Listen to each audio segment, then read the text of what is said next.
Hey guys, welcome back to another Gaming Memories video. Here we are taking a look at a rally game by the name of Tommi Makinen Rally that was released around the summer of 1998. It was also known as International Rally Championship in other regions and also on for the PC version.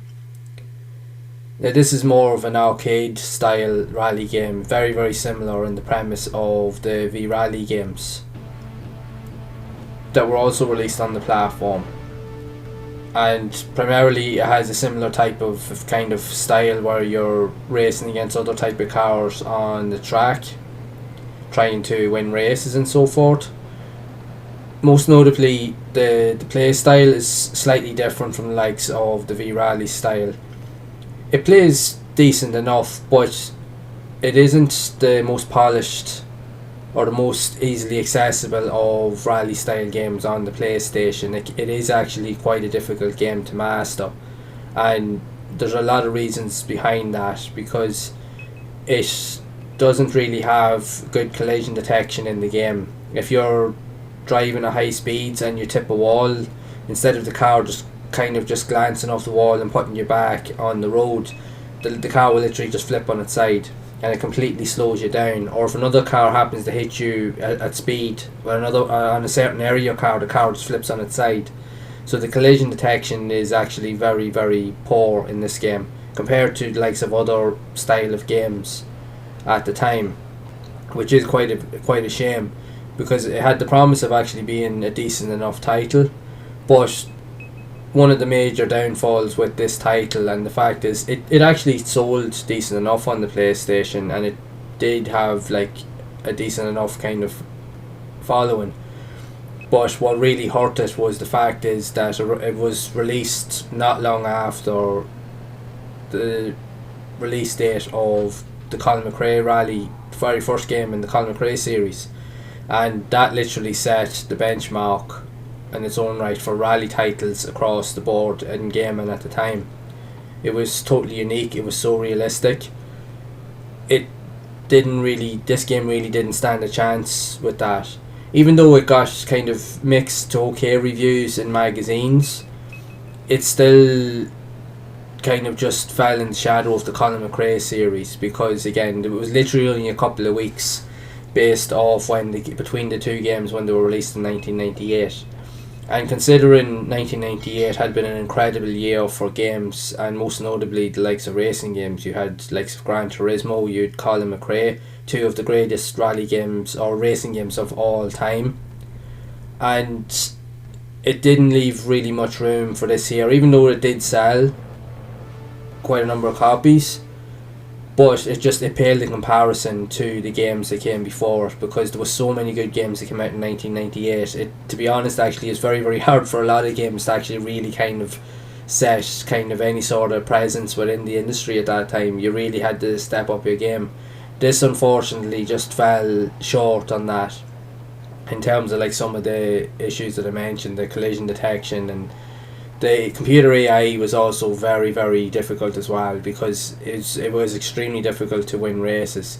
You could play the game and you can enjoy it to some degree as long as you could keep the car on the track long enough. The AI was actually very difficult, to a point that very early on in the race, if there was a car in front, they would literally just get that far ahead of you that even if you didn't crash throughout the race, it'd be very difficult to actually keep up with them. The one thing that did actually have going for this game compared to other games that were similar to it is this game actually had an absolute ton of tracks to race on, because like so V-Rally had like an amount of like 40 something tracks. Colin McRae Rally actually had over 50 tracks, which was an incredible number for the time. This had over 100 plus 130 tracks nearly, or I think it was about 130 tracks in the game. So this was actually insane, the amount of replay value that the game actually offered.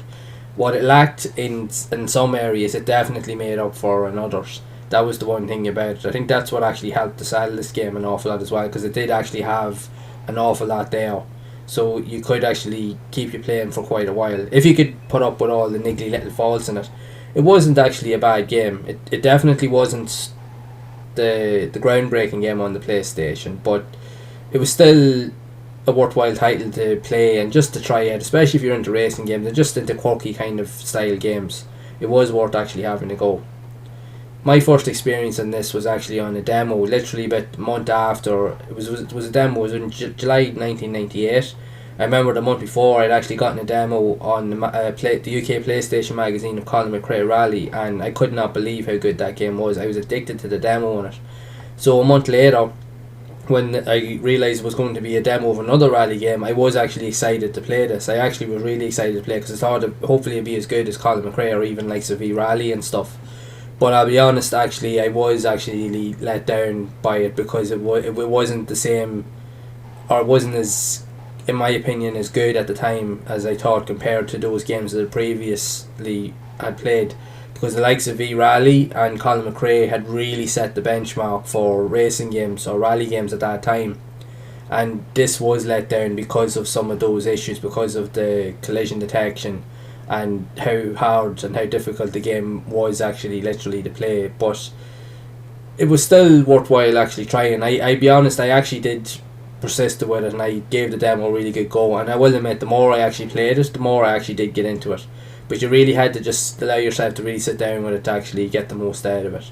But it's still a worthwhile experience, and if you're into racing games at all and you do want to play something a little bit different and even just to try it out, just to experience it, I do recommend that you actually give it a go, just to see and compare it to other games that were similar to it.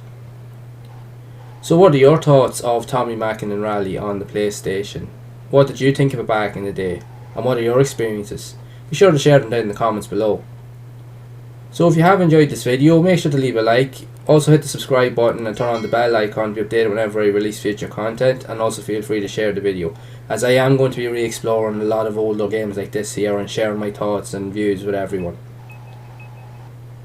Also be sure to check out this video on screen to show you some other rally games that were released on the PlayStation back in the day, so you can really see the comparisons between all the games that were available at the time.